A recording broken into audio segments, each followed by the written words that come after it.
Cool. It's good to see you. I think it was like nearly a year since I sort of last caught up with you. I think it was. How you been keeping? And yeah, tell us what's sort of like news with you. Yeah, I'm alright. I'm all good. Had I boxed since I saw you last? Had I been back? Once. Yeah, you do. Yeah, because you were boxing. So I haven't boxed since I saw you. Oh, I've been good. I had 3 fights fall through out of my control, but that's boxing at any level, professional, amateur. You always get pullouts, not pullouts, fall throughs. So that was a bit disheartening because that was about a 6-month period. And yeah, I'll be honest with you, I haven't been in the gym recently. I've just been working on stuff outside of boxing. I've been doing obviously my media, been going to the fights. I've been to Saudi 3 times. I've been to a few of the big ones, the pressers. I'm really enjoying that. I wrote a book, which I was really proud of, and that's still out there. I am really proud of it. And I've been building up like a little business, like a personal training, boxing classes, teaching. So I've been really enjoying that, and I've been pushing that, to be honest with you, Stu. I wanted to ask you about the book actually. I'll go back to the other things in a sec, 'cause I saw that. So how long did it take you to like really put that together? Because I know we've spoken off camera about you doing a lot of sort of like this sort of stuff. But how long did it like take you to, with the idea and actually get it fully finished? I've always wanted to write a book. I just didn't know what I could put the energy to write it on. Obviously boxing, but like what actual topic. And I was doing like the greatest fighters ever, and I just sort of thought, like, every time I go over the greatest ever, I think, who is the greatest? And I always think Sugar Ray Robinson. But I think it's an interesting topic to suggest who else could be the #1 of all time. And I've just always had 9 that stand out in my head. There was always just 9, and those 9 boxers could be the #1 of all time. And I think that in the media today, it's a lot of recency biased, and a lot of these names don't get mentioned, so they're just completely forgotten. And when you actually talk to people that know boxing, and people that talk to me about the page, they love hearing about these names, and what they've done is just ridiculous. It's never been mimicked. So that was the idea, is to cover the 9 greatest boxers, talk about the different eras before, compare with the ones that didn't quite make the cut, and tell why. So that was the idea, and I started doing articles on them, and I just thought what I could do is just expand these articles a little bit more and just put them all together, write an introduction and a conclusion, and put it into a book. So I did that. I didn't do it too intensely, but it took probably about 3 or 4 months to just write everything and get it happy how I wanted it. And then it's probably took about 3 weeks of editing, just reading through over and over and over again, getting proofreaders. Because I did this all myself. I just did it on my iPad, to be honest with you. And yeah, it ended up being about 75 pages. It's not a really long book, but it does what it needs to do. Anything longer, you'd probably get a bit bogged down with data. So yeah, that's been out, and that's done. That's just gone all over the world now. I done one to Denmark yesterday. Saudi Arabia, Australia, South Africa, America, Mexico, and obviously the UK. It's been unbelievable. It's mad because I remember you wrote an article for Sky Sports. This was years ago, so I know you've like sort of really been interested in sort of the written format. So do you see this could be like turn into something where you, I don't know, maybe you get write for a magazine, or start doing your own sort of like collection of books, or yeah. I mean, I was writing for Boxing News recently. I was doing articles for them, so you can find like sort of shorter versions of these on the Boxing News website, which I've done. So I've written for Boxing Monthly, Sky Sports, and yeah, obviously I've written this small book. Really, for me, I just want to get this one printed. I want to get a foreword from someone in the boxing world. And I want to get image right, so I can put all the images in and just expand it, because it's not the biggest book, to be honest with you. And then I can have just over 100 pages, and it's all there. So that's what I want to do. And yeah, I love writing. I enjoy reading, but I also enjoy writing. I can express my words quite well. It's good. It's good to get into, and I think if you can sort of push forward on what you've just done, I think you'll sort of build another fan base, because obviously you've got your social media and that. So I think it's nice. And Yeah, thank you, man. I mean, I write every day because all of the captions I do on Instagram, I just write them as I go. That's why there's usually spelling mistakes in there, because I'm just... And I write, I don't know, like 4 or 5 big ones a day. So I'm always keeping my brain sharp with it. So yeah, people seem to like it. But going back to, cause obviously I've seen you on in Saudi on Instagram, your pictures and stuff like that. How do you find sort of being sort of behind the camera and being sort of kind of what I do, you know, doing the sort of media side? Do you enjoy that? I like it. I'm normally in front of the camera. Like, I make sure I get in front of it, because I don't know. If I'm honest with you, I'm not a massive fan of like just asking fighters how they're feeling and, you know, how training camp was. The same generic question that I seem to hear all the time. Exactly. No thought really goes into it, does it? No, I'd rather get something a bit more candid, off the cuff, be with the person doing something with them, and just having just a chat about, you know, their boxing experiences, what they like about the sport, you know, and all of that, and get into, if I can go to the fighters, you know, what fighters they love, you know, what they really think, that stuff that you can learn from them that no one else is really asking. So it's been great. I mean, to get the access to the people I've had. I played snooker with Ronnie O'Sullivan. Like, it's unbelievable. I know, it's unbelievable, man. Like, I love snooker. Now Ronnie's my hero. So to play with him, we played about 3 frames over an hour. That was just incredible.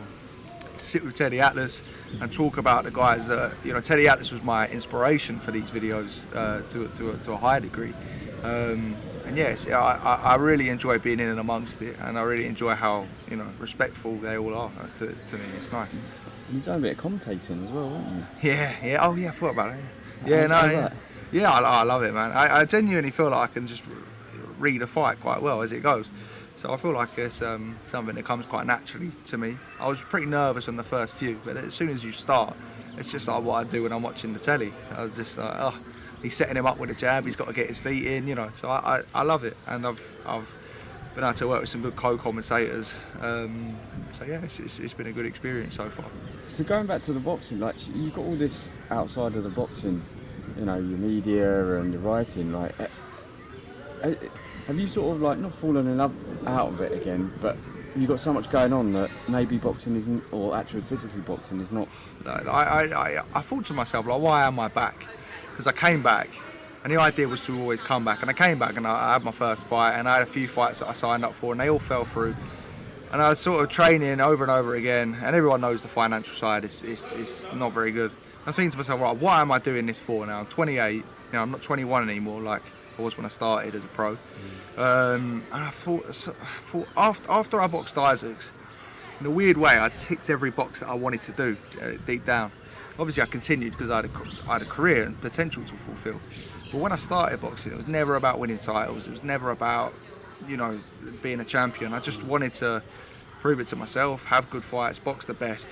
And I did that in the amateurs. I boxed the Olympic medalists, the national champions.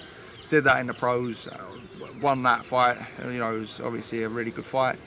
And I just found myself like, what you got to put through. And people don't realise how difficult it is to train. And to train as an upcoming pro without a big sponsorship. I did it for 7 years, and I did it to the absolute maximum of my capabilities. And I was in the gym, and I was just sort of like, not really enjoying the rounds on the bag. Do you know what I mean? It all just became a bit of a graft. And I was working with Joe Harding and Mick Guilfoyle, and they were great. But I just sort of thought like, I was doing the spars, I was doing them well, but I just thought like, nah, I just don't feel very happy. And all of these opportunities as well, you know, I'm also going abroad and training, and I might be doing a documentary soon on Mexican boxing potentially, and I'm thinking like, oh, you know, I don't actually need to be doing this. I've done everything I want to do. I'm only doing this really to say that I did it and fulfill it, and like, I've done what I want to do. Do you know what I mean? And I had to think about it, and you know, I ain't writing it off, but I just thought, you know what, I need to sort myself. I set myself now. I've built myself to where I am, my socials and that. You know, just go and do that. And I've been, to be honest with you, Stu, I've been a lot happier since. I think, yeah, that's going back to what you said about the financial side.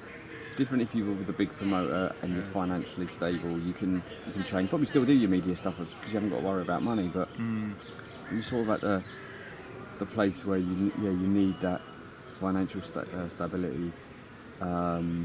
You know, so you can train full time, be a full time boxer, and have no sort of kind of distractions. It's very hard. I did do it. I did it for about 3 years as a full-time pro. I just didn't earn any money, so I was just skin. But I didn't mind. I mean. It's what you know.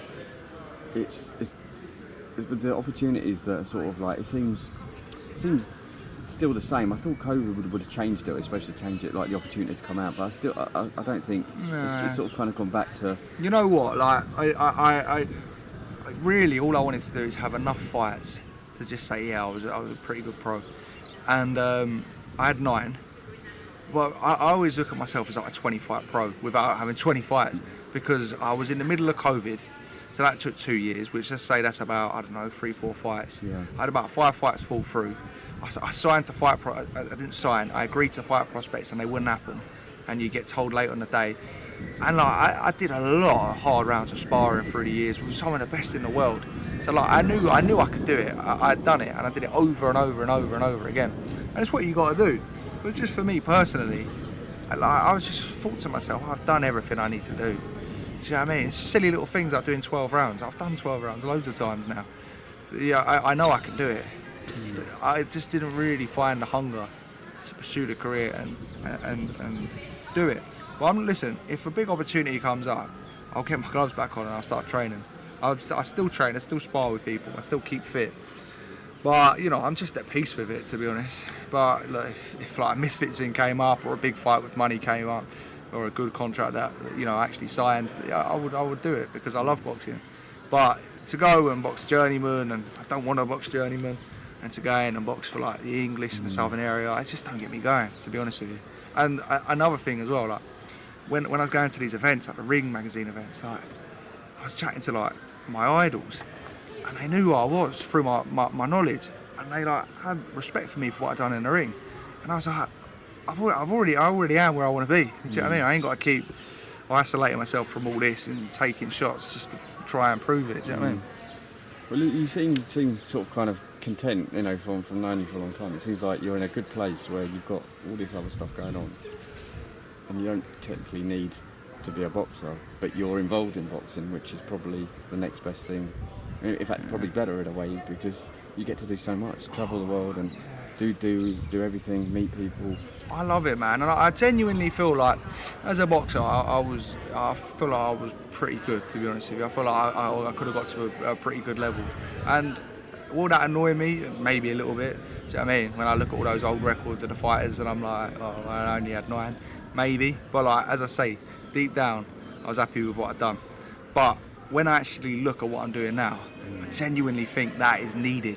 I think boxing needs, and I'm not being big-headed, but someone like me, my age, that knows all the fighters, that can tell you how to do it in the ring, that isn't going to be biased, or recency biased, or like a company man, and can break it down for you. I just don't feel like there's enough there, and I feel like it's diluting the quality for the viewer, because the viewers are being misinformed, in my opinion. Do you know what I mean? They think that every fighter nowadays is the best ever, and just from getting the reception I've had and getting get access to the people I've been able to, I genuinely think that I can do really, really good things for the sport. So. I think the social media sort of shows the growth of it. It shows like what you're bringing to the sport, and I think you're bringing, a new audience, because it's very social media sort of heavy.